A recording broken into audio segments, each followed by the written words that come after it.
Okey, Assalamualaikum untuk anda semua. Pagi yang ceria dan bermaya. Selamat pagi semua. Assalamualaikum. Kami kembali semula ke set Malaysia hari ini. So, tentu kita merindui anda semua. Dan apa khabar Fitri Yahya? Ya, Dah saya lama kembali kita selepas berjumpa. Dekat 2 bulan. Ya. 2 bulan. Kali terakhir awal Februari ini kembali semula ke alam realiti di MHI.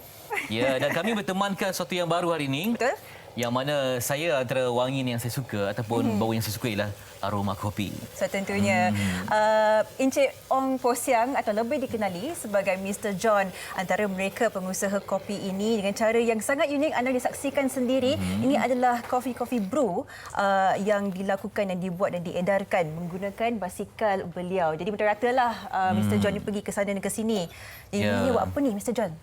Ini sebenarnya adalah satu kopi macam latte bila you minum perasaan dia, tapi tak pakai susu. Oh, tak pakai susu. Wow. Ya, dia pakai MCT oil. MCT oil lagi tu apa? Medium chain triglyceride oil. Dia lagi healthy untuk keto diet atau intermediate fasting. Wow. Atau detox pun boleh. Sesuailah untuk Fitri Yahya. Yang suka kopi tapi ingin jaga diet. Okey. Baik, secara lebih kurang kan, berapa lama dah terlibat dengan dunia kopi ni? Oh, saya start ini mula-mula I start dari hobi sendiri minum. Wow. Okey. Lepas tu ada 3 tahun lah. Lepas tu kakak suggest, you biasa free kan, you buat dekat tempat yang ada orang berkayu bicycle, macam kat Genting Perez. Okey. Okey. So this is the drink. Okey, baik, nanti kita akan bersembang lagi untuk menggali kisah kehidupan seorang pencinta kopi. Betul. Dan bukan kita berdua saja hari ini, kita juga rakan kita bertiga akhirnya di set MHI. Apa khabar kawan di sana? Alhamdulillah sihat. Ya Allah, terseksanya saya tengok. Itu benda yang paling saya suka sekali ni, aroma kopi. Pagi-pagi kalau dapat hidup aroma kopi, ya Allah. Indah hari saya. Beruntung awak berdua kat sana. Nak saya bawakan satu cawan ke? Boleh. Okey. Terima kasih Mr. John. Nanti kita bersama dengan Mr. John lagi. Alright. Kita akan bertanyakan apa pengalaman perjalanannya dan sebagainya. Okey. Baik, ini saya bawa. Nak satu lagi boleh? Oh, nak lagi. Minta satu lagi Okey, boleh? nak Boleh. jugalah.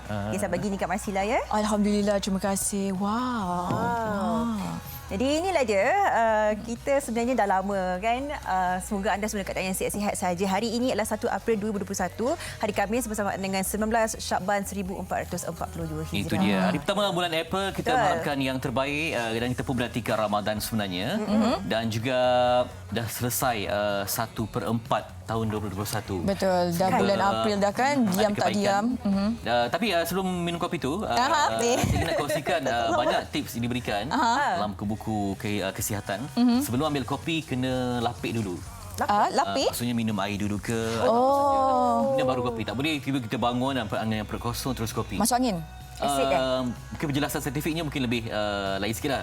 Tapi dia kena minum air dulu. Okey, Kopi bukan yang pertama. Maksudnya kalau kita bangun tidur, benda pertama bukan kopi yang kita perlu ambil, tetapi kita perlu minum air masak dulu, air kosong dulu. Lepas tu barulah kita sudahi dengan kopi ataupun teh ke. Okey, faham? Ilmu yang baru. Ya.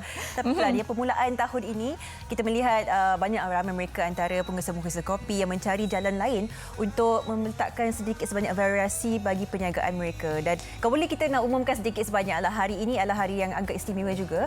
1 April bermulanya bagi mereka, bagi anda semua yang belum lagi berdaftar untuk mendapatkan bantuan GKP ataupun Geran Khas Prihatin.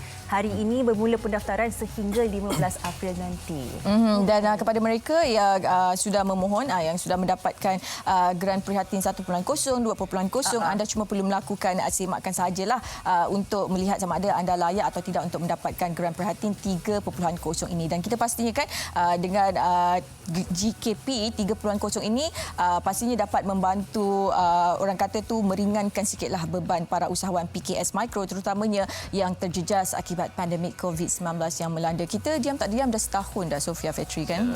Kalau boleh anda dapatkan semua manfaat yang berkaitan supaya tak ada yang tercicir. Jadi saya percaya setiap usahawan ini ada komuniti masing-masing yang akan peringati supaya dapat dipermudahkan. Jadi semua maklumat dapat anda rujuk di website yang tertera pada borang berkenaan. Betul. Dan ini juga satu lagi rangsangan untuk terus memajukan ekonomi kita, mencipta iklim ekonomi yang baik, yang sihat supaya tidak ada yang tercicir. Ya. Kita tidak mahu ada yang muflis ataupun ada yang terpaksa menutup perniagaan. Kita harapkan ada juga motivasi ataupun dana tambahan untuk mereka kembali bergerakkan perniagaan. Betul, dan yang paling penting sekali bagaimana untuk mereka memanfaatkan bantuan yang diberikan oleh kerajaan ini kan. Contohnya dengan RM1,000 one off yang diberikan nanti, bagaimana untuk kita mengembangkan lagi perniagaan kita. Dalam masa yang sama, rezeki ialah para usahawan PKS Micro contohnya nanti akan kita bawakan kan pada hari ini mengenai seorang usahawan yang bagaimana berkongsi rezeki dengan perniagaan yang ada, tapi dalam masa yang sama dalam situasi pandemik yang terkesan ini. Ini adalah kisah inspirasi lah. Kerana kita melihat begitu banyak bantuan diberikan kerajaan. Sebelum ni ada prihatin, penjana, perempuan dan sebagainya. Tapi apakah inisiatif kita sendiri untuk memanfaatkan pemberian ataupun sumbangan kerajaan itu? Kita akan berkongsikan antara kisah inspirasi seorang usahawan ini yang asalnya memang ada kedai sahaja tapi disebabkan pandemik. Bagaimana beliau memvariasikan produk perniagaannya itu yang akan menjadi salah satu perkara yang boleh kita pelajari hari ini. Bagi anda berdua, silakan ada pemohon untuk GKP sebelum ini. Tak ada, untuk saya tiada. Baik. Ada mohon? Sofia ada? Saya adalah. Bagi saya ada. Dan saya pun penerima yang pertama, kedua dan insya-Allah ketiga lah. Okey. Tapi lah dia, kalau kita penerima bantuan tu macam sedap lah dapat duit kan. Tapi hakikatnya kita kena tahu cara untuk meletakkan pada saluran yang sebetul-betulnya. Betul. Ya, dan kita banyak terima kasih untuk anda yang bersama kami menonton MHI. Ya. Ini hari pertama April. Terima kasih kepada penonton kita Encik Aslam dari Johor ya. Katanya dia pun nak mengetahui tentang perkembangan COVID-19. Kita pernah berada di 3 digit, 3 angka, tiba-tiba dapatnya naik semula. Dan ini yang terbaru dapat kita rumuskan untuk anda. Kita dapat perhatikan sikit gambarannya. 1482 kes baru dicatatkan dengan kes sembuh 1070. Betul. Dan setakat ini kita difahamkan Selangor masih mencatatkan kes harian tertinggi pada 661 kes, diikuti dengan Sarawak dengan 176 kes baru dan juga Pulau Pinang mencatatkan 200 kes. Di Selangor masih kekal. Yang lain tu antara negeri-negeri yang agak sedikit berubah statistiknya. Dan inilah dia, anda boleh lihat gambaran kes baru taburan yang mengikut negeri. Dan bukan itu sahaja, kita difahamkan di Sabah merekodkan 2 kluster baru. So tentunya ialah kita melihat peningkatan, penurunan dan sebagainya, tapi kita harap agar kita semua terus menjaga segala apa yang perlu, pelitup muka, penjagaan fizikal. InsyaAllah sehari nanti kita akan melihat angka 3 digit saja yang rendah selepas ini kalau kita menjaga tanggungjawab kita. Betul, kerana beberapa hari lepas kita gembira melihat angka sudah semakin menurun dan semalam angka meningkat semula ke 4 digit dan pastinya duka cita kita maklumkan bahawa semalam juga terdapat 7 kematian direkodkan. Dan kalau kita boleh lihat ini adalah senarai kluster-kluster baru yang direkodkan semalam dan kita harapkanlah supaya pandemik ini segera berakhir dan paling penting sekali kita supaya melakukan kawalan kediri kerana kalau bukan kita siapa lagi yang nak menjaga diri sendiri. Kalau boleh siapa yang dah dapat vaksin tu mungkin fasa pertama ada yang dah dapat 2 dos vaksin kan. Janganlah kita lupa walaupun kita dah dapat vaksin itu bukan perisai kita untuk terus melupakan segala SOP. Betul, bukan tiket untuk kita tidak menjaga segala SOP dan sebagainya. Kita perlu juga memikirkan orang di sekeliling kita kan. Okey, baik itu mengenai COVID-19 dan seterusnya kita nak kongsikan perkembangan di akhbar utama hari ini. Mungkin kita nak mulakan dengan saya dulu ataupun Sofia? Mungkin Okey. Patrick Yahya. Di tengah dulu ya. Isu politik ataupun isu tentang UMNO, ini tentang Menteri UMNO kekal dalam kabinet di halaman pertama berita harian. Semua menteri daripada UMNO akan terus kekal berada dalam kabinet Kerajaan Perikatan Nasional PN bagi memberi tumpuan untuk memerangi COVID-19, melaksanakan program imunisasi kebangsaan dan memulihkan ekonomi dan kepentingan rakyat serta negara. Perdana Menteri Tan Sri Muhyiddin Yassin menegaskan kesepakatan itu dicapai selepas pertemuan beliau dengan menteri-menteri daripada UMNO Isnin lalu sehari selepas Perhimpunan Agung UMNO yang mengambil ketetapan memutuskan kerjasama politik dengan Bersatu pada pilihan raya umum ke-15 ataupun PRU ke-15 manakala kebersamaan dengan kerajaan PN diteruskan hingga pembubaran Parlimen.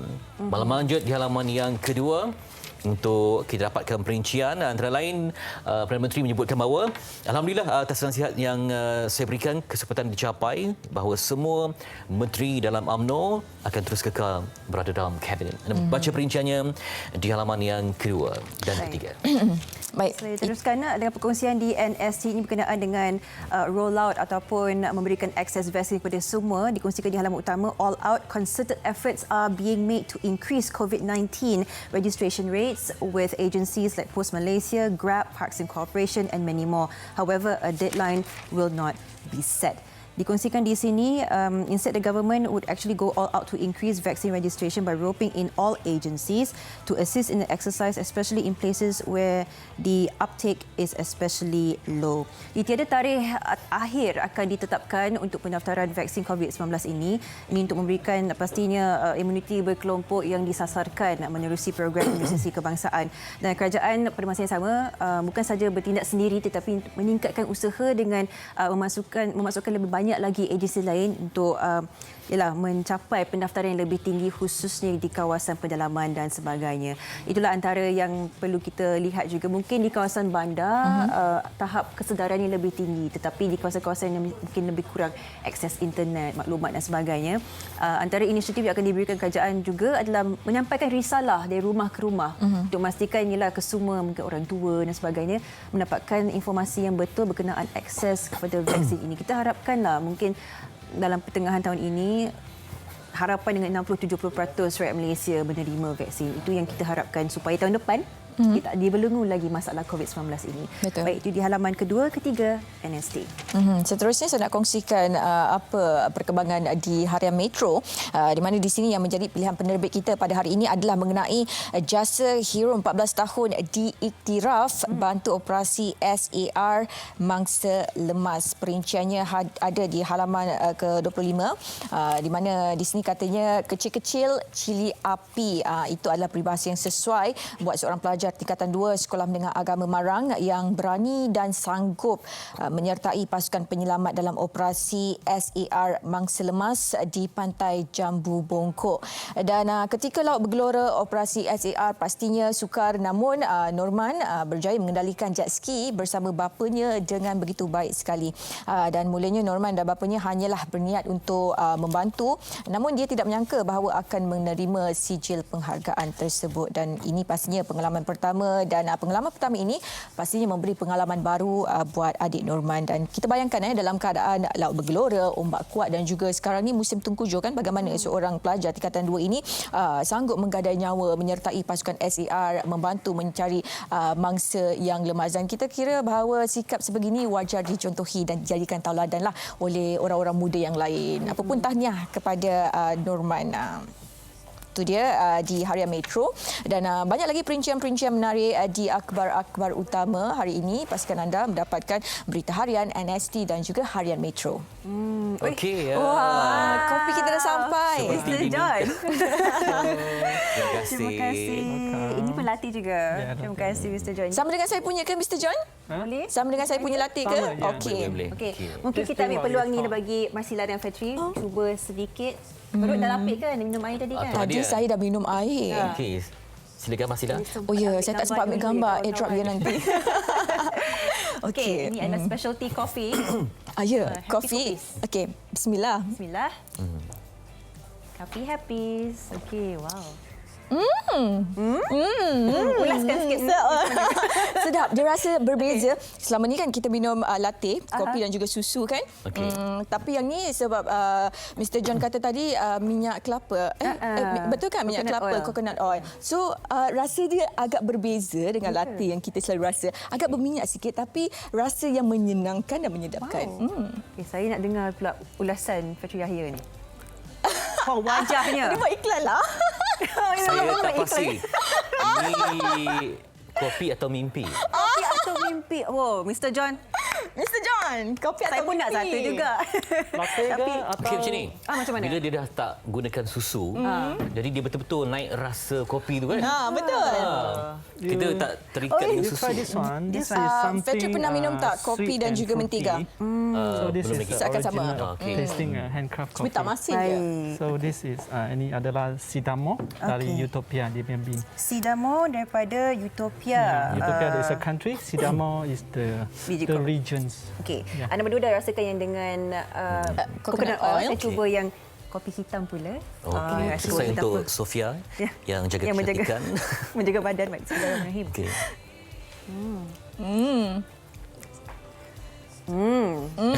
Wow. Lain kan? Dia lain Kan? sebab dia rasa biji kopi dia naik. betul Okey. naik. Dan saya sempat bertanyakan dengan Mr. John tadi, dia tidak menggunakan biji kopi yang bercampur. Dia single Okey. country origin saja. Okey. Wow. Kita akan mengenali Mr. John, apakah usahanya untuk memantapkan dan merancakkan lagi perniagaan. Tapi sebelum itu kita nak kongsikan dulu antara wara-wara di Okey. MHI ini. Anda boleh minumlah kalau nak. Saya sambil Okey, sambil lah. Kita tengok. From zero to CEO. Rafi nak ke? Ni sekejap lagi, okey. penjual kopi Sabah. Oh. Okey. Okey, macam mana? Program Hero to Zero ya? Program Zero to Zero to Hero. bakal Okey. melahirkan usahawan tanpa modal dengan berniaga produk usahawan IKS. Jadi bagi anda, sesiapa sahaja yang ingin mengubah hidup dan menjana pendapatan tanpa mengeluarkan modal, daftarkan diri anda di website www.zerotoceo.com.my. Nak jadi CEO tapi tak guna modal, anda boleh bayangkan. Anda berdua macam terkedu. Penangan kopi yang sedap Okey. pagi-pagi di MHI ini. Juga mungkin mestilah akan menjadi usahawan kopi kan selepas ini. Ya, mungkin. Ini mungkin daripada zero, tak tahu langsung tentang dunia perniagaan. Okey, Betul. sambil tengok program, sambil dapat ilmu. Secaranya melalui program ini, sebab dia melatih kita untuk dapatkan ilmu daripada orang yang berpengalaman, yang mencipta jenama. Kadang-kadang kosong je. Mungkin makcik tepi jalan ke ataupun pakcik yang tak biasa berniaga tapi nak masuk ke dunia yang lain. Mungkin dia jual secara online. Itu maksudnya ada berlaku anjakan dalam kerjaya dia. Kan bagaimana permulaannya daripada kita tidak tahu apa-apa, daripada zero kepada seseorang yang mampu orang kata tu menjadi seorang CEO yang berjaya. Okey, itu Okay, dia. ramai yang menonton kita di Facebook juga MHI. Terima kasih untuk Cik Amir Fazrik yang menonton kita. Okay, katanya memang tak pernah tinggal MHI. Jadi semua teruja. Alhamdulillah. Ramai nak Terima tengok kasih. sebenarnya di atas ni berbeza yang mungkin tak dapat tunjukkan melalui kamera sebab direnjiskan kopi itu. Okey. Okey, apa frasa tentang kopi awak suka? Apa perasaan saya sebenarnya sukakan latte, tapi apa Okey, yang menarik bukan perasa, frasa. frasa tentang kopi. Ya. Contohnya macam ni, Pahit-pahit kehidupan kopi ini sampai- telah pun dingin tapi bicara kita semakin hangat. Oh. Oh, maaf. Itu boleh Ya di pick Allah. up lain Saya tu. tak Ataupun boleh. apa persamaan awak dan kopi? Saya tak boleh, nanti takut terpuji diri sendiri. Sama manis. Janganlah. Kalau kopi manis tu semanis muka saya lah, bukan. Tapi ni pahit. Takkanlah saya pahit. Alamak, liku-liku kehidupan betul. Okey, dia kedua-duanya pahit di lidah tapi manis dalam hati. Dia kurang macam itulah. Okey, apapun kita hargailah semua yang Merah muka berniaga. Masila. Semua yang berniaga, semua yang kreatif. Betul. Ini saya pertama kali dalam semua hidup ada pelibatan minyak dalam kopi. Betul. Tak sangka rasa dia boleh naik macam ni ya. Rasa dia, okey, bayangkan kopi yang dijual di tepi jalan saja dengan basikal dan sebagainya. Tapi rasanya ibarat kopi di kedai kopi yang mahal. Okey. Lain daripada lain. Lepas ini kita ada perkongsian yang sangat-sangat menarik tentunya. Tular baru-baru ini berkenaan seorang individu yang mempunyai pangkat Datuk Seri dan sebagainya. Dan apakah sebenarnya kredibiliti seseorang itu untuk mempunyai title sebegini. Kita akan bincangkan bersama dengan Fatria ya. Ya, sebab kita melihat bahawa dalam pemberian dari istana itu ada integriti, Betul. ada prestige. Tapi kalau yang penerimanya tercemar dengan beberapa kelakuan, apakah ia memberi impak? Akan kita bincangkan secara ilmiah selepas ini.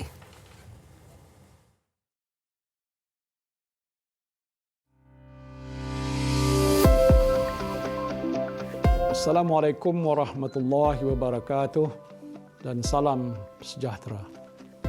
Apa khabar semua? Program imunisasi COVID-19 kebangsaan akan bermula dengan fasa pertama yang melibatkan anggota barisan hadapan. Fasa kedua yang melibatkan golongan berisiko tinggi dan fasa ketiga untuk masyarakat umum akan dilaksanakan selepas itu. Pusat-pusat vaksinasi juga telah dikenal pasti di lokasi yang berdekatan dengan anda. Justru saya menyeru kepada anda semua agar mendaftarlah sejurus saja pendaftaran untuk mendapatkan vaksin ini dibuka. Cukup mudah. Anda hanya perlu mendaftar menggunakan aplikasi MySejahtera. Anda akan dimaklumkan tentang bila dan di mana perlu mendapatkan vaksin anda. Vaksinasi ini amat penting untuk kita semua bagi membentuk imuniti berkelompok supaya kita dapat bersama-sama membendung wabak ini daripada terus merebak. Marilah kita bersama-sama melindungi negara yang kita cintai ini dengan mengambil suntikan vaksin. Lindung diri, lindung semua.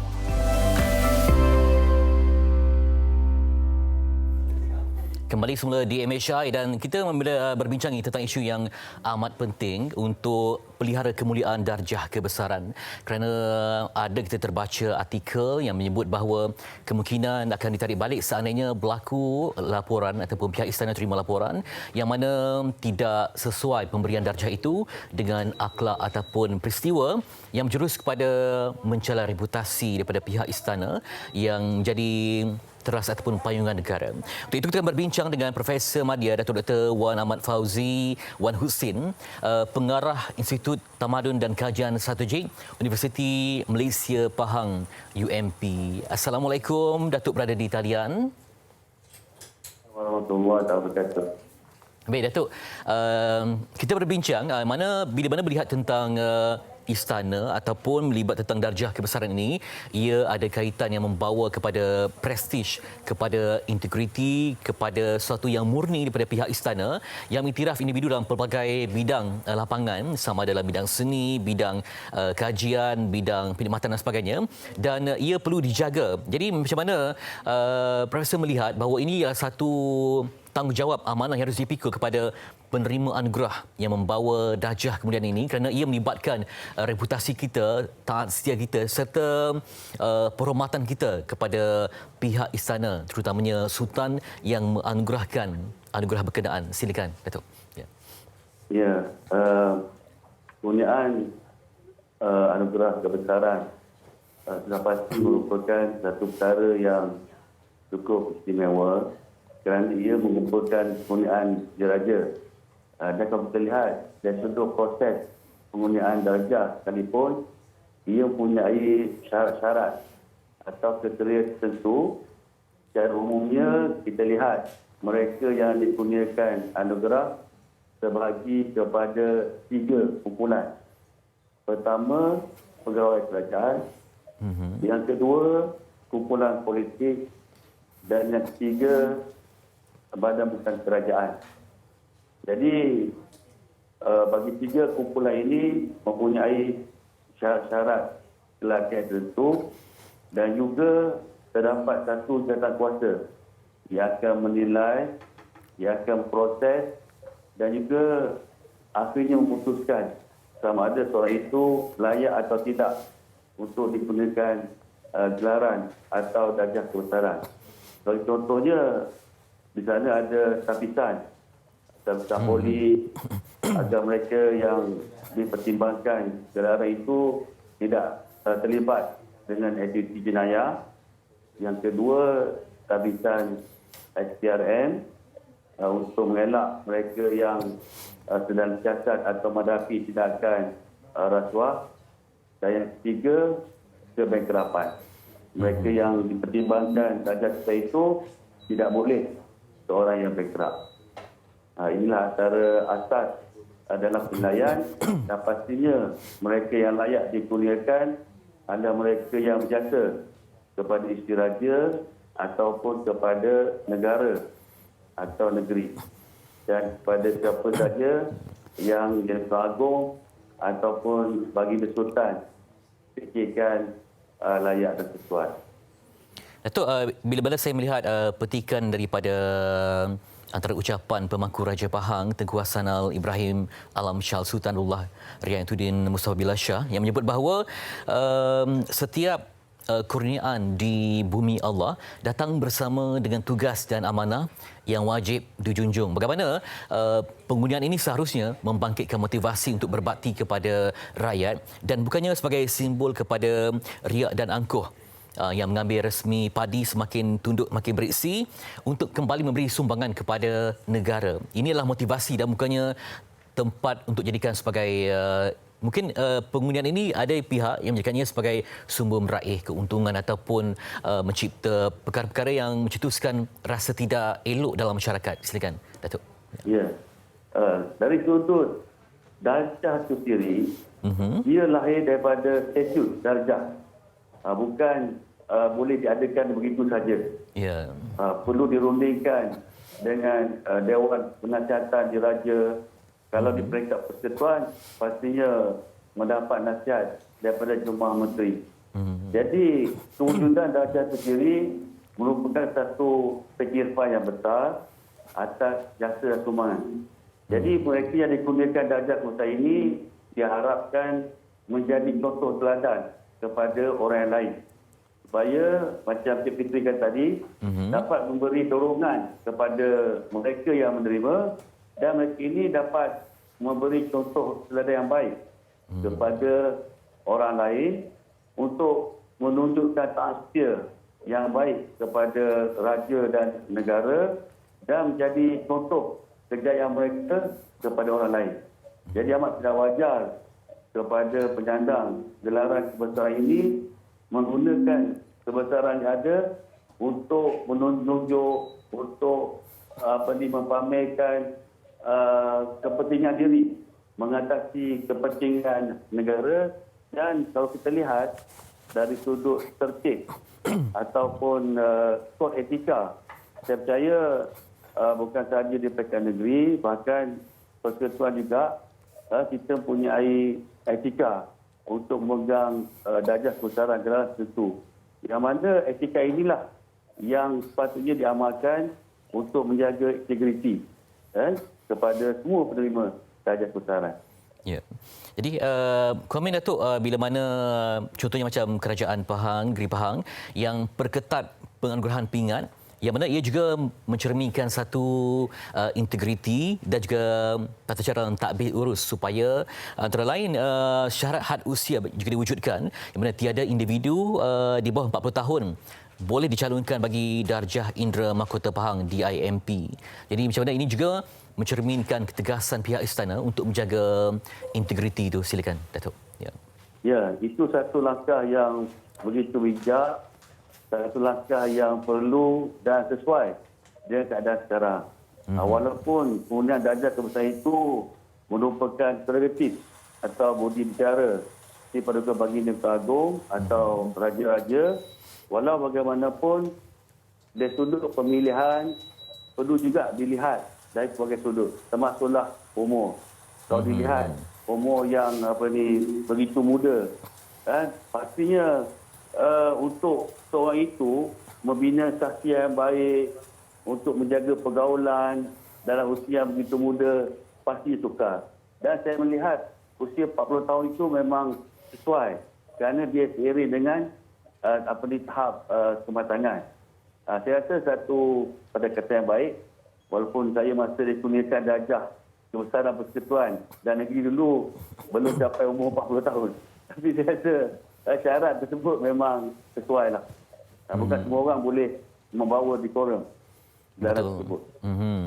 Baik, bagi saya lihat ada juga ketegasan daripada Tuan Kuasa Penilai yang akan menilai dan mengkaji serta-merta seandainya terima aduan salah laku, jenayah dan sebagainya, sebab ia bukan hanya mencemarkan reputasi kepada penerima itu tapi juga kepada pemberi, yakni pihak istana, supaya tidak ada benar-benar pihak yang dapat memperlekeh, mempertikaikan sebuah integriti yang dibina di pihak istana, Datuk.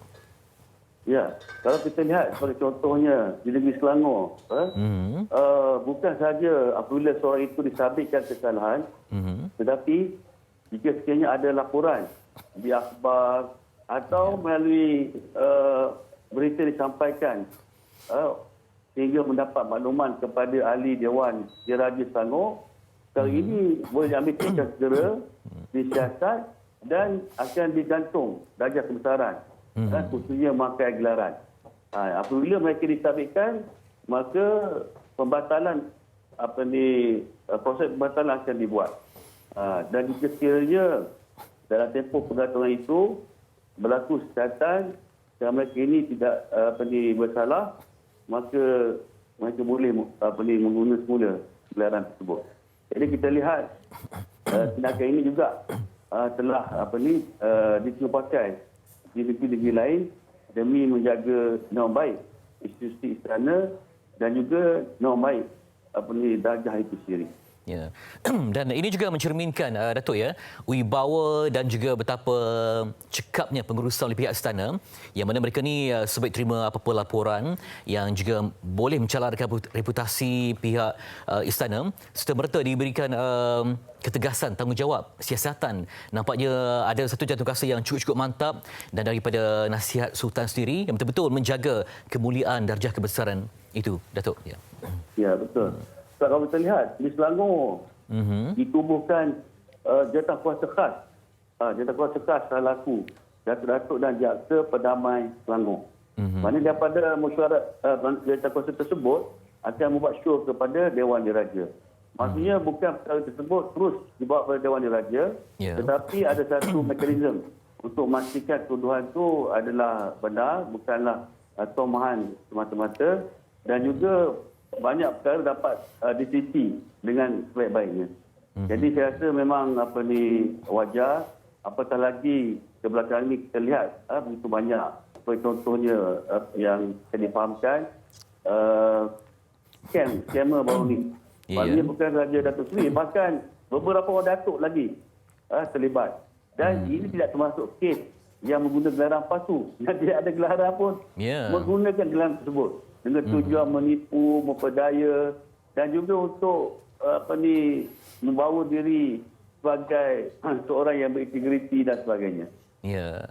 Jadi mungkin Datuk dapat berikan rumusan akhir supaya kita kembali dapat betul-betul menilai bahawa inilah satu tanggungjawab, amanah dan juga satu yang harus digalas dengan sebaik mungkin dan bukan simbol kepada populariti, kemegahan dan riak. Sebaliknya adalah satu kurnia untuk membawa kita ke tahap yang lebih baik kepada penerima. Silakan Datuk.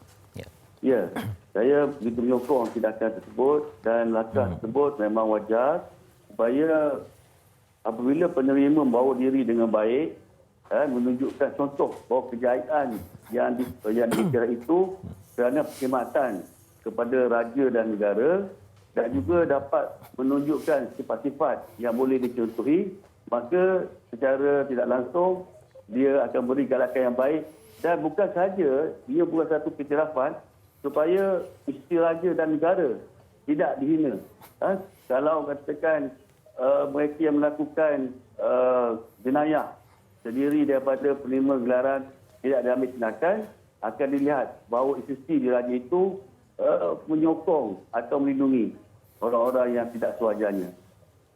Baik, terima kasih kepada Profesor Madya Datuk Dr. Wan Ahmad Fauzi Wan Husin, Pengarah Institut Tamadun dan Kajian Strategik Universiti Malaysia Pahang UMP, yang berkongsi tentang fikrah, pandangan dan juga buah fikiran untuk menjaga kemuliaan darjah kebesaran. Terima kasih untuk Datuk atas perkongsian yang manfaat ini, yang mana ia juga dapat membantu dari segi persepsi rakyat untuk menjaga integriti pihak istana, pihak Kesultanan yang menjadi payung negara supaya ada integriti, kemuliaan dan corak pandangan yang baik terhadap institusi ini.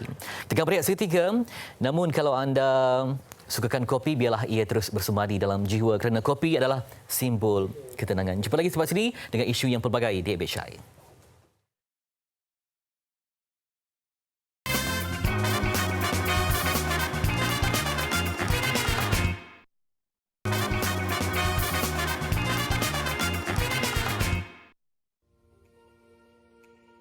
Alhamdulillah, saya amat berbesar hati dengan penambahan JKP RM1,000 ini. Ia boleh membantu saya untuk menambahkan modal meneruskan kelangsungan perniagaan. Malah dengan kedatangan bulan Ramadan yang semakin hampir ini, Bantuan tersebut juga boleh dijadikan modal pusingan dan menambahkan barangan keperluan perniagaan yang sedia ada. Terima kasih kerajaan memberikan bantuan ini dan membenarkan peniaga pasar tani seperti saya berniaga semula. Walaupun dengan norma baharu, perniagaan masih berjalan seperti biasa mengikut SOP yang ditetapkan. Dalam situasi pandemik ini, bantuan ini amat bermakna bagi kami sebagai usahawan-usahawan untuk membaik pulih kos operasi kami. Kami akan gunakan dana ini dengan sebaik mungkin untuk Ramadan yang bakal menjelma nanti.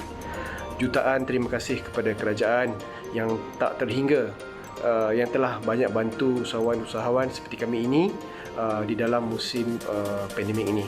JKP 1000 tambahan tu amat menarik sangat untuk tengok. So, kita boleh guna modal tu untuk tambahan untuk beli bahan kita, produk kita untuk bulan Ramadan ni dan kelangsungan untuk proses bagi COVID ni. Ada JKP tambahan sebanyak RM1,000 kepada peniaga kecil seperti kami, bantu kami menyelesaikan masalah-masalah yang tertunggak sebelum ini. Dengan adanya duit tambahan ini, peniaga memang dapat meringankan dari segi perniagaan kami. Ini adalah kerana di masa COVID-19 ini kami hadapi beberapa PKP yang berulang. Dengan ada duit tambahan ini, dia dapat juga melangsungkan lagi perniagaan kami. Sedikit sebanyak dengan bantuan JKP tersebut, kami dapat cover untuk kerugian-kerugian yang kami hadapi sebelum ini. Dan ucapan saya untuk kerajaan, terima kasih kerana sentiasa memberi prihatin dan membantu pengusaha-pengusaha kecil seperti kami untuk meneruskan kelangsungan hidup.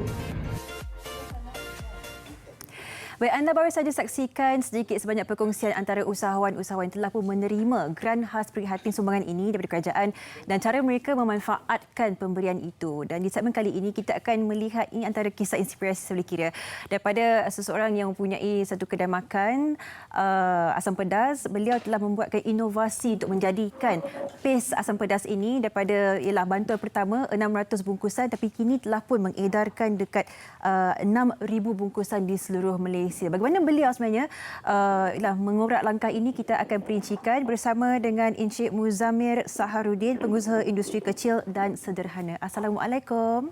Waalaikumsalam warahmatullahi wabarakatuh. Sihat ya? Alhamdulillah sihat. Allah bagi sihat. Baik, terima kasih meluangkan masa Encik Muzamir. Mungkin kongsikan bersama kita antara perkongsian yang saya boleh kira sangat hebatlah daripada sebuah kedai terfikir menjadikan satu inovasi untuk membuat paste asam pedas dan kini berada di seluruh Malaysia. Bagaimana Encik sendiri melihat bantuan kerajaan ini mampu untuk merealisasikan impian ini bagi Encik Muzamir? Okey, saya alhamdulillah lah bersyukur dengan bantuan daripada kerajaan ni. Ya. Dan bantuan ni sebenarnya dia sangat-sangat bantu dari segi ekonomi lah, sebab macam Melaka ni adalah negeri pelancongan dan kawasan saya ni adalah di tengah-tengah kota bandar Melaka, antara sektor yang paling terkesan lah dengan COVID. Betul. Sebelum ni pelancong kita, customer kedai saya ni 80% hingga 90% daripada pelancong. So bila berlakunya MCO ni, dia agak sangat-sangat terkesan lah. Maksudnya tak ada pelancong, kita hanya harap pada orang-orang tempatan. So maka dengan bantuan MCO ni, alhamdulillah, bantuan JKP ni, alhamdulillah, saya dapat satu idea untuk menghasilkan paste asam pedas Seri Kampung. Macam mana kita nak bawakan asam pedas ni dapat semua orang dapat rasa. Ya. Pada mulanya dengan bantuan 3,000 tu kita dapat menghasilkan 500 botol saja.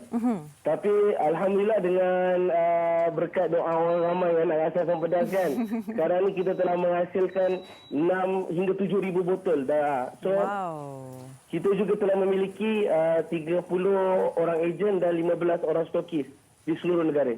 Ini satu perancangan yang sangat hebat ya Encik Muzammil untuk yang menggunakan dana pertama itu. Penerima GKP pertama RM3,000 untuk menghasilkan 500 botol pertama. Jadi bagaimana selepas itu Encik Muzammil melihat perancangan yang mencari ejen, stokis? Adakah ini sesuatu yang sukar dilakukan juga ataupun telah pun disimpan hasrat ini sejak lama? Sebenarnya benda ni tercetus apabila PKP. Kita semua duduk rumah kan, jadi tak tahu nak buat apa. Jadi berkat mesyuarat kan, kita sesama keluarga bincang macam mana nak selesaikan masalah ni. Sebab ramai sangat customer kita yang luar Melaka minta macam mana nak makan asam pedas. Takkan kita nak pergi sana kan, nak kertas negeri tak boleh. So, Alhamdulillah doa orang ramai tu dengan doa ibu bapa saya, maka tercetuslah satu idea itulah untuk macam mana dengan tagline kami, nak bawakan tukang masak kami ke dapur anda. Wow, ke dapur kita. Betul-betul. Betul. Baik Cik Muzammil, bagi mereka yang menonton sekarang ini kan, mungkin mereka menerima bantuan GKP, mereka usahawan dan sebagainya.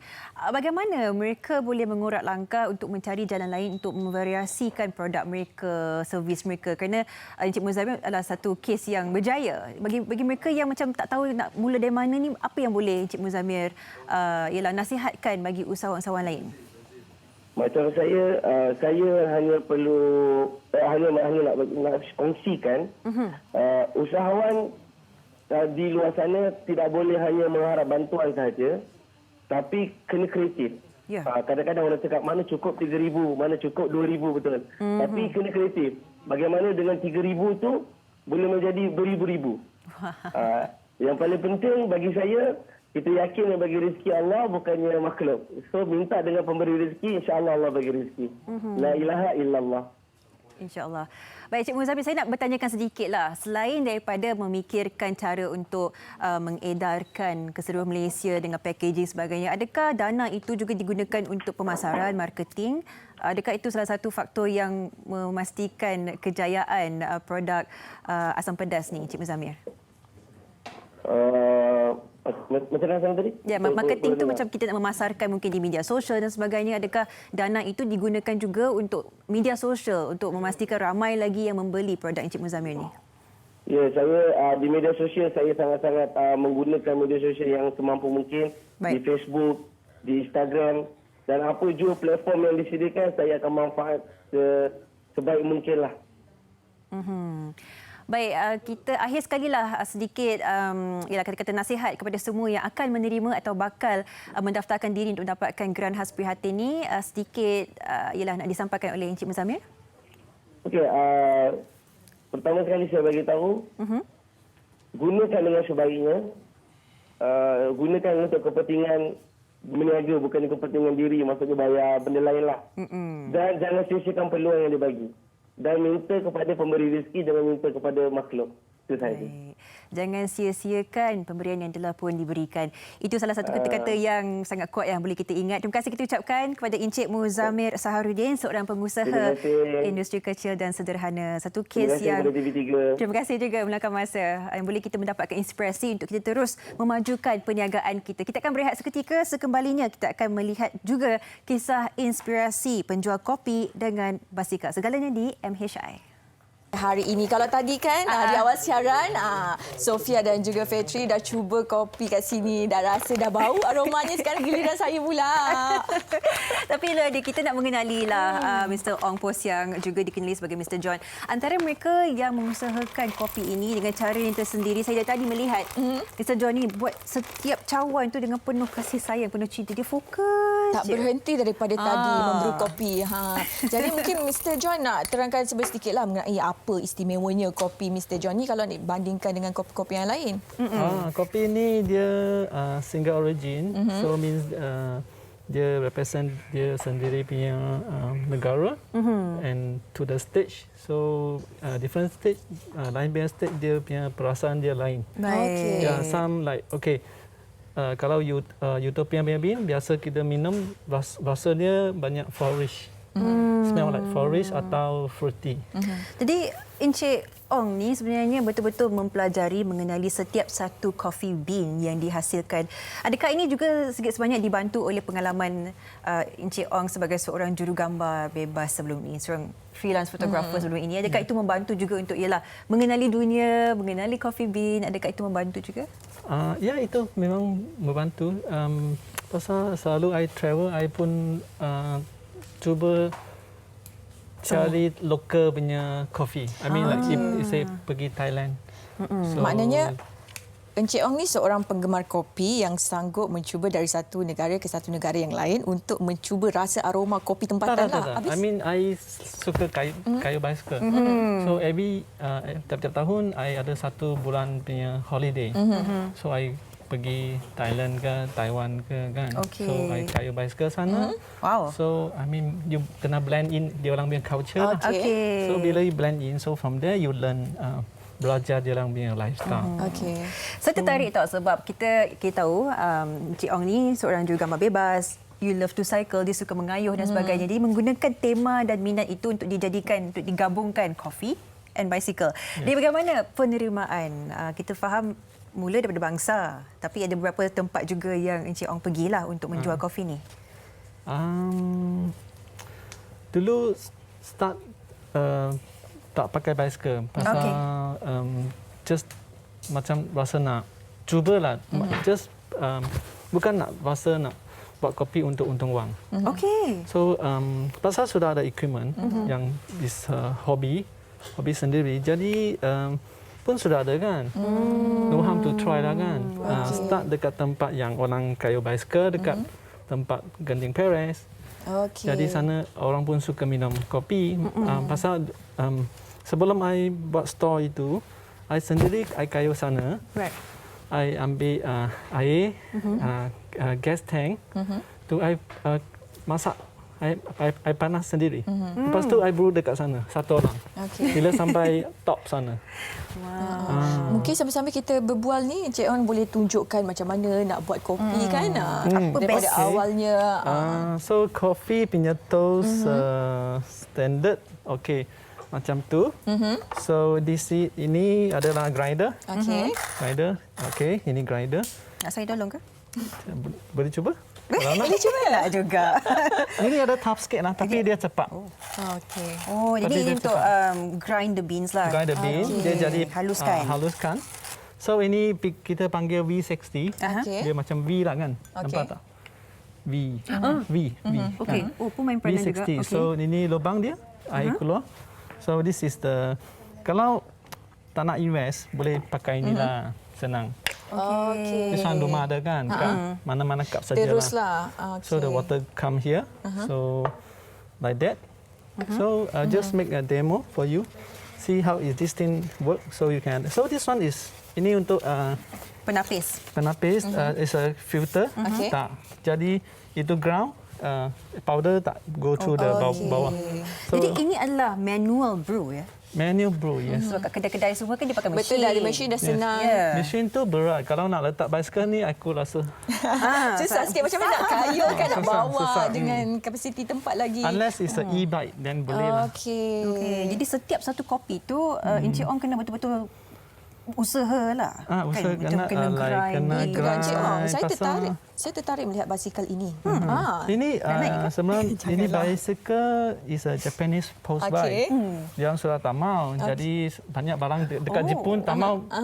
Sebenarnya mari Malaysia lah. Macam second hand barang kan. Dan ini bicycle saya memang suka. Pasal dulu budak memang pernah kaya basikal macam ni. Maknanya dah beli berapa lama basikal ni? Sudah, I ingat ada 6 tahun. So beli tapi tak kayu langsung. Letak je kat rumah tak ada buat apa. Lepas tu lepas pandemik tu baru datang idea lah nak buat apa. Memang I satu orang suka rekreasi, pergi outdoor kan. I tak suka stay at home. So kalau macam tu tak boleh lah, sini no good. So I come out with the idea slowly. Macam ni lah.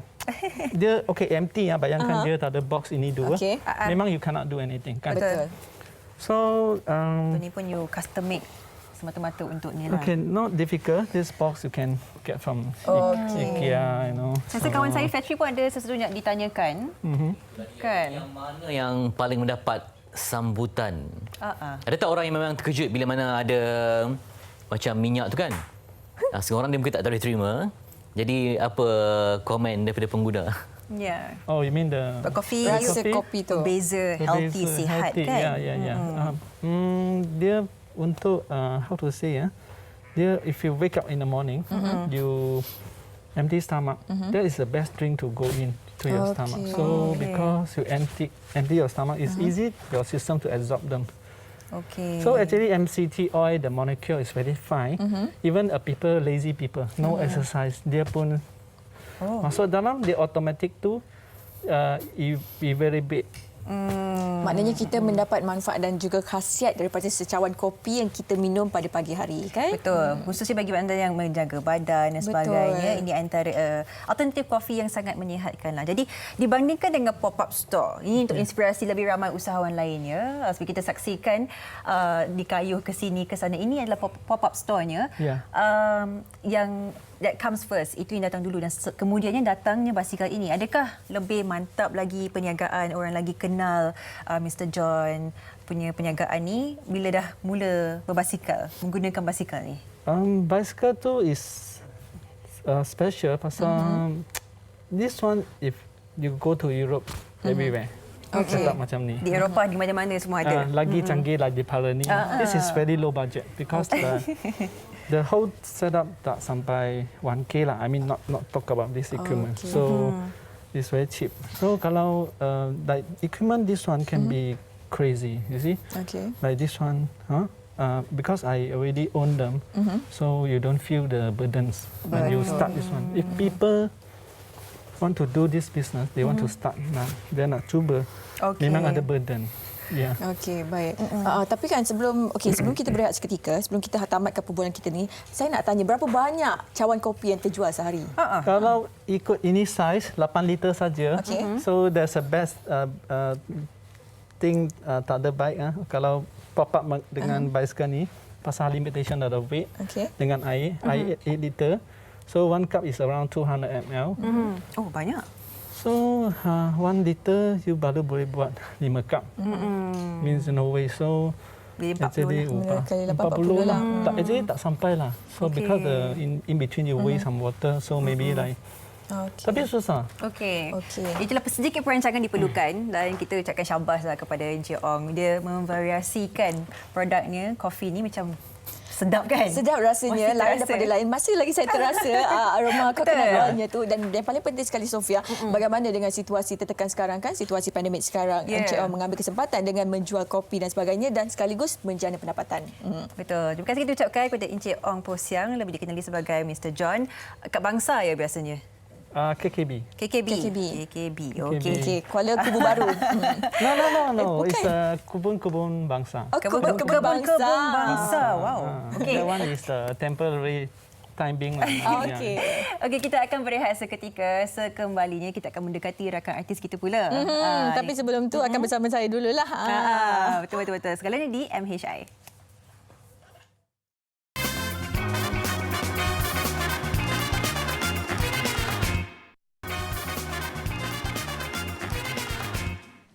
Kembali bersama kami di Malaysia hari ini. Terima kasih kerana masih lagi setia bersama kami seawal jam 8 pagi tadi.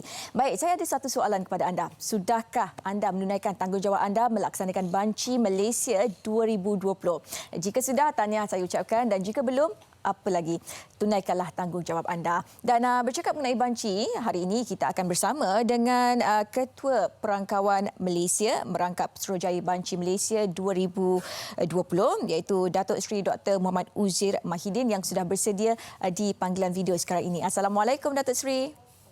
Waalaikumsalam warahmatullahi wabarakatuh. Apa khabar saudara Puan Masilah? Alhamdulillah saya sihat. Datuk Seri sihat? Alhamdulillah sihat. Okey, baik Datuk Seri, bercakap mengenai Banci Malaysia 2020 ini, soalan pertama saya kepada Datuk Seri, kenapa pentingnya Banci Malaysia 2020 ini dan kenapa perlu kita untuk melaksanakan Banci Malaysia 2020? Silakan Datuk Seri. Baik, terima kasih. Assalamualaikum warahmatullahi wabarakatuh dan salam sejahtera. Jadi kepada para pendengar, para penonton, sedikit tentang kepentingan kenapa pelaksanaan banci penduduk perumahan 2020 ini. Sebenarnya pelaksanaan banci penduduk dan perumahan ini adalah satu pengumpulan data yang dilaksanakan 10 tahun sekali, dan ianya adalah pengumpulan untuk data-data berkaitan dengan demografi, sosial dan ekonomi, dan ianya begitu komprehensif. Jadi dalam hubungan ini ianya amat penting, dan kejayaan pelaksanaan banci penduduk dan perumahan ini bergantung kepada komitmen dan kerjasama semua pihak, termasuk para penduduk, yang mana kita anggarkan di ketika ini penduduk negara kita adalah di sekitar 32.7 juta. Jadi ia amatlah penting untuk negara kita, di mana hasil daripada banci ini nanti akan digunakan untuk kita melihat kembali tentang sosio-ekonomi negara, untuk kita melihat penambahbaikan yang perlu dilaksanakan, dan pastinya dalam konsep bernegara ada kawasan-kawasan yang perlu perhatian khusus, golongan-golongan tertentu yang perlukan pembelaan dan juga penumpuan, dan ini hanya dapat ditambah baik ataupun dapat diperolehi senario yang saya nyatakan tadi bila mana banci dilaksanakan, dan data-data banci ini nanti akan memberi kesan kepada semua pihak yang berada dalam negara ini. Jadi ianya amat penting kepada kita semua, dan kita nak supaya apa yang dilakukan oleh kerajaan, bila kita menyatakan bahawa penambahbaikan akan dilakukan, pastinya ia akan melibatkan peruntukan kewangan sumber-sumber negara. Jadi kita akan ataupun kerajaan melalui kementerian dan agensi akan menyalurkan peruntukan-peruntukan tertentu untuk kesihatan, pendidikan, warga emas, belia, ekonomi, keselamatan, dan juga untuk mengikut kawasan-kawasan mengikut negeri dan daerah berdasarkan keperluan. Jadi data-data yang dihasil daripada banci ini yang diambil daripada semua pihak, daripada bawah akan dibawa kepada perancangan di peringkat negara, negeri dan daerah. Okey, baik. Banci Malaysia 2020 ini sudah bermula sejak Julai tahun lalu lagi, dan sehingga ke hari ini bagaimana dengan status pembancian itu, Datuk Seri? Jadi dari segi status terkini pelaksanaan banci penduduk perumahan, jadi seperti yang dinyatakan tadi, kita telah bermula pada 7 Julai 2020. Jadi hari ini adalah hari yang ke-269 banci dilaksanakan. Jadi sebenarnya kalau kita lihat namanya pun banci 2020, tapi kita telah melampaui tahun 2020 mana sekarang dah 2021. Jadi ini satu perkara yang amat berbeza daripada banci yang terdahulu, yang mana kali ini kita terpaksa ataupun perlu mengambil kira halangan-halangan yang berlaku, yang kita semua mengetahui ancaman COVID-19 yang memerlukan kita menyusun pelaksanaan banci penduduk perumahan. Dan status pada hari ini sejumlah lebih kurang 41.4% daripada penduduk negara kita telah pun masuk dalam sistem pembancian kita, iaitu sejumlah 13.5 juta daripada anggaran keseluruhan 32.7 juta. Ini satu angka yang saya jangka hampir kepada separuh pembancian telah selesai. Dan pada ketika ini Jabatan Perangkat Malaysia bersama dengan kerajaan negeri dan juga daerah-daerah di negeri-negeri sedang melaksanakan pembancian menggunakan dua kaedah serentak. Yang pertama, kita meneruskan juga kemudahan bancian di atas talian yang kita telah pun mulakan pada Julai tahun lepas, iaitu e-census. Manakala sekarang ini kita juga melaksanakan pembancian secara konvensional, iaitu bancian rumah ke rumah, iaitu bersemuka. Jadi para pembanci kita berada di lapangan sekarang, di kawasan-kawasan perumahan, sama ada di bandar ataupun luar bandar, melawat rumah-rumah yang belum ada dalam rekod sistem pembancian. Jadi untuk makluman Puan Masila, sesiapa yang dah banci tu, kalau Puan Masila, kalau misal saya nak semak Puan Masila dah dibanci ataupun belum, kita boleh semak dalam sistem. Mana kita mengetahui rumah ini telah dibanci ataupun tidak, dan pembanci biasanya akan pergi kepada rumah-rumah yang belum ada rekod dalam sistem pembancian. Itu yang pertama. Yang kedua, pembanci juga akan menyemak kembali pengisian-pengisian yang telah diisi oleh penduduk negara kita yang melaksanakan secara atas talian.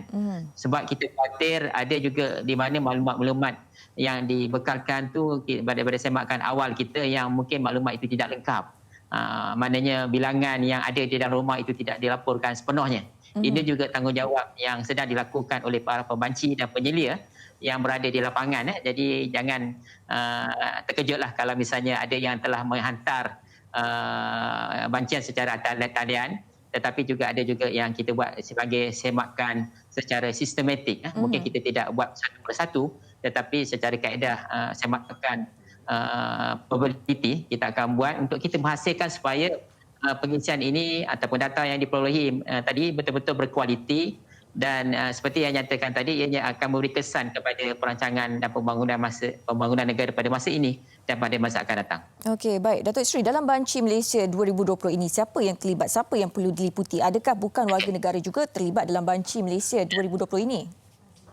Okey, banci ini adalah yang saya nyatakan adalah banci penduduk. Bila penduduk ialah merangkumi sesiapa yang berada dalam negara kita ini, sama ada warga negara, rakyat Malaysia, ataupun rakyat bukan warga negara, iaitu rakyat yang bukan warga negara ini mereka mungkin bekerja di sini, belajar di sini, yang mana mereka ini biasanya kita ambil kira sebagai penduduk yang berada di sini paling kurang selama tempoh 6 bulan. Jadi tidak kira siapa mereka, sama ada kanak-kanak, remaja, tua dan sebagainya, mereka adalah sebahagian daripada penduduk negara kita. Baik, Datuk Seri, selepas apa yang dikongsikan oleh Datuk Seri ini, saya pasti ramai antara kita yang lebih memahami mengenai kepentingan Banci 2020 ini. Jadi, Datuk Seri sendiri sebagai penutupnya lah, apakah pesanan yang Datuk Seri ingin sampaikan kepada masyarakat di luar sana? Silakan. Jadi, terima kasih saya mengambil kesempatan ini untuk menyeru kepada semua penduduk negara kita yang telah pun mengetahui tentang pelaksanaan banci penduduk perumahan ni, sebab saya menjangkakan publicity telah begitu meluas. Kita telah bermula pada tahun lepas. Kemungkinan dari segi bergerak untuk mengisi itu mengambil masa. Jadi kita mengharapkan supaya jangan bertanggung lagi lah. Jadi untuk makluman, pembancian ini kita akan cuba selesaikan sehingga selewat-lewatnya pada 30 Jun. Jadi kita ada tempoh yang agak singkat. Dan kita ada lebih kurang 60% lagi yang belum kita banci. Dan kita telah pun mempunyai pembanci-pembanci yang terlatih, yang kita telah pun beri latihan, guidance yang sedang bergerak daripada satu kawasan ke satu kawasan. Dan mana pembanci kita diminta untuk melawati sekurang-kurangnya 10 buah rumah satu hari. Dan saya harap pada semua rakyat bekerjasama, terutama ini bagi yang beragama Islam, kita akan menemui bulan Ramadan. Bulan Ramadan pun kita bergerak juga sebenarnya pelaksanaan banci ini. Maknanya saya nyatakan pergi sampai 30 Jun.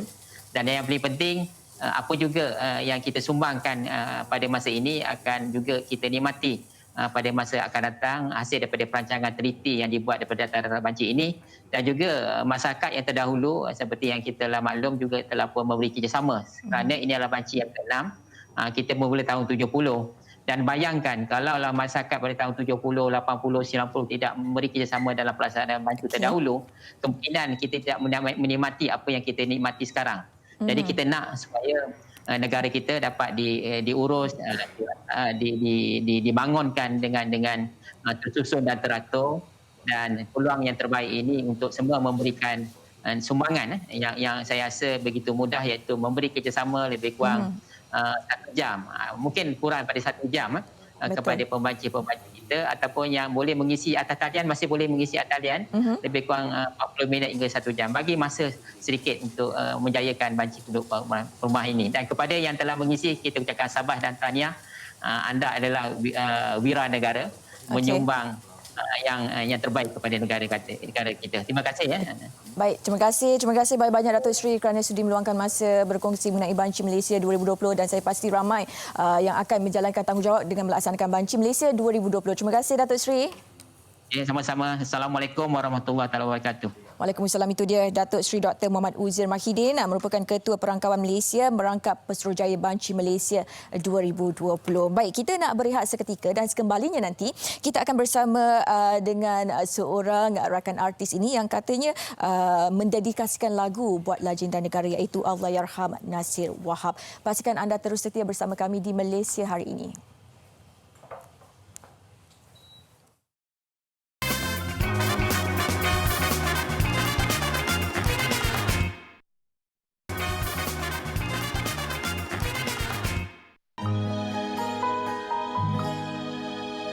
Benar, ku merindui dirimu. Masih terdengar suaramu menyapaku. Tetap dalam kenangan, memori yang tersimpan. Manis terlakar dalam ingatan. Jujur, rindu itu membunuhku, menghantui di setiap langkahku. Sakit perih hidupmu, tak siapa yang tahu. Kau diburu rasa takut dan pilu. Masih terbayang senyum dan tawamu, masih terngiang gurau dan candamu. Doa buatmu tak pernah jemu, dan sesungguhnya ku terlalu rindu padamu Tuhan. Ku mohon syurgamu, buatmu insan dan selalu ku rindu. Ku harap dikau tenang di sana sampai masa kita akan bersua. Itu dia Syukri Zainal dengan Puisi Rindu. Okey, artis baru yang kita bawakan untuk hari ini di MHI. Dan kita akan bersama dengan Syukri Zainal sekarang di panggilan video. Assalamualaikum, selamat pagi. Waalaikumsalam warahmatullahi wabarakatuh. Apa khabar Syukri? Baik, alhamdulillah. Alhamdulillah. Okey, Syukri umur berapa sebenarnya? Saya umur berapa? Soalan cukup mas. Dah 30 something tapi nampak macam 18 tahun. Oh dia. Dia tanya tu. Supaya tak tanya kita umur kita Dia kan? sebab dia tak tanya kita kan Maslah umur berapa. Okey Syukri. Okey, Syukri. Mungkin Syukri nak kongsikan mengenai Puisi Rindu ni. Kabarnya Puisi Rindu ni didedikasikan buat Allahyarham Nasir Wahab. Cerita di sebalik Puisi Rindu ni. Okey, lagu ni memang saya tulis bersama dengan Avni. Okey, untuk arwah Datuk Nasir Wahab. Jadi arwah ni dah macam abang saya sendirilah. Sebab arwah ni banyak mengajar saya tentang ilmu-ilmu dalam industri nyanyian, everything semula. Bila once arwah meninggal, kemudian dari situ orang cakap ilham tu datang. Dia datang, kemudian saya pun tulis dan buat lagu sendirilah untuk arwah Datuk Nasir Wahab. Lagu ni untuk orang yang telah kehilangan lah sebenarnya. Baik. Okey, jadi sepanjang bersahabat dengan arwah Datuk Nasir Wahab, apa yang paling tak dapat dilupakan? Apa ilmu yang dia titipkan untuk anda? Okey, dari segi nyanyian dan juga bila kita buat show, jadi saya selalu mengikuti arwah ni. Mana-mana show dia pergi memang dia akan bawa saya lah.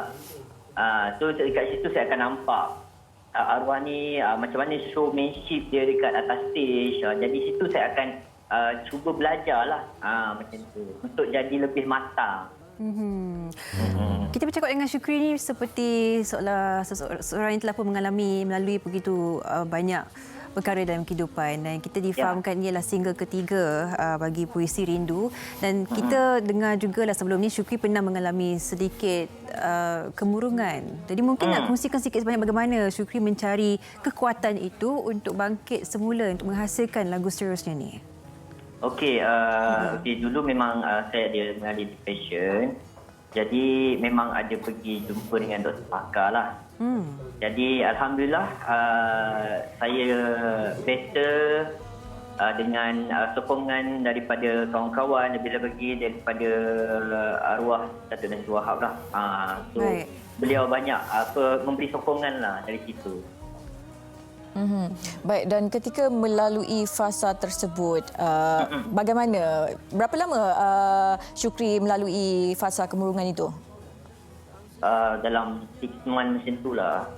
Tapi kena kuat lah, sebenarnya kena kuat. Kena dapat sokongan daripada kawan-kawan, keluarga. Sebabnya kalau kita duduk seorang-seorang, memang benda tu akan datang lah. Okey.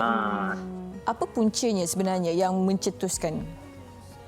Punca dia sebenarnya daripada masalah-masalah yang kita alami lah. Mungkin masalah peribadi, daripada masalah saya kerja yang dulu, macam tu lah. Awak kenal tak Azam? Azam? Azam, saya kenal. Macam mana boleh mencipta kembali dengan nama baru ni? Macam mana? Apa di sebaliknya? Okey, dulu memang nama saya stage name saya Azaz Smile. 2 single yang sebelum ni nama saya Azaz Smile. Jadi bila saya untuk keluarkan single yang terbaru ni, yang ketiga ni, punca dia daripada family lah. Family saya, dia apa orang cakap, dia orang Negeri Sembilan. Jadi dia cakap apa kata letak nama Syukri macam tu kan. Nama ayah Dan pula. Ayah saya Zainal Abidin. Jadi tukarlah Syukri Zainal. So nampak lebih matang dekat situ. Oh, yang sebelum ni tak matang ke? Sebelum ni macam kanak-kanak riang. Bukan tak matang, ni macam bila Azaz Smile tu orang sebut macam, kalau kita dengar Azaz Smile mesti orang ingat macam lagu-lagu rancak. Macam tu. Tapi bila kita letak Syukri Zainal tu lebih kepada macam yelah, bila keluar je Puisi Rindu ni, dia macam ini yang kita mahu, macam tu. Okey, semoga sukses dengan apa jua nama. Mungkin lepas ni masih ada nama baru ke? Tak adalah. Cadangkan ke? Okey. Sama berjaya untuk Syukri ya. All the best Syukri. InsyaAllah. Okey, itu dia bersama dengan Syukri Zainal yang memilih untuk mengubah nama, mungkin untuk kehidupan baru, nafas baru. Betul. Tinggalkan dunia kemurungan untuk cipta lebih banyak kejayaan. Mencari kekuatan itu walaupun kita pernah jatuh adalah satu langkah yang sukar tetapi boleh dilakukan. Semoga menjadi inspirasi buat semualah yang mengalami masalah dan sebagainya. Dan itu kita dah sampai di penghujung rancangan. Kita harapkan agar kembalinya rakan-rakan saya di CMH hari ini menceriakan lagi pagi anda untuk pagi yang seterusnya. Kan, dan esok pun kita akan ceriakan anda dengan topik. Esok kita ada mengenai pengalaman bekas pelajar Henry Kenny. Pastikan anda bersama kami di Malaysia hari ini esok jam 8 pagi di TV3. Ya, jumpa lagi. Assalamualaikum. Bye. Bye. Benar, ku merindui dirimu. Masih terdengar suaramu menyapaku. Tetap dalam kenangan, memori yang tersimpan. Manis terlakar dalam ingatan. Jujur, rindu itu membunuhku,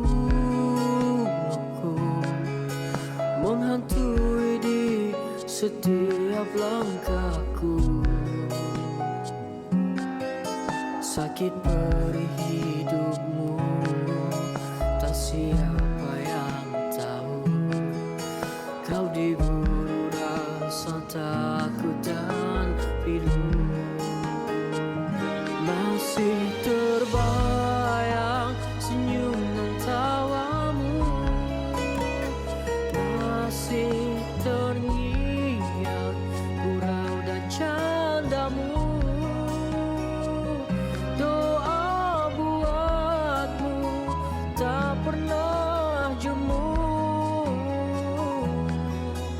Kan sesungguhnya ku terlalu rindu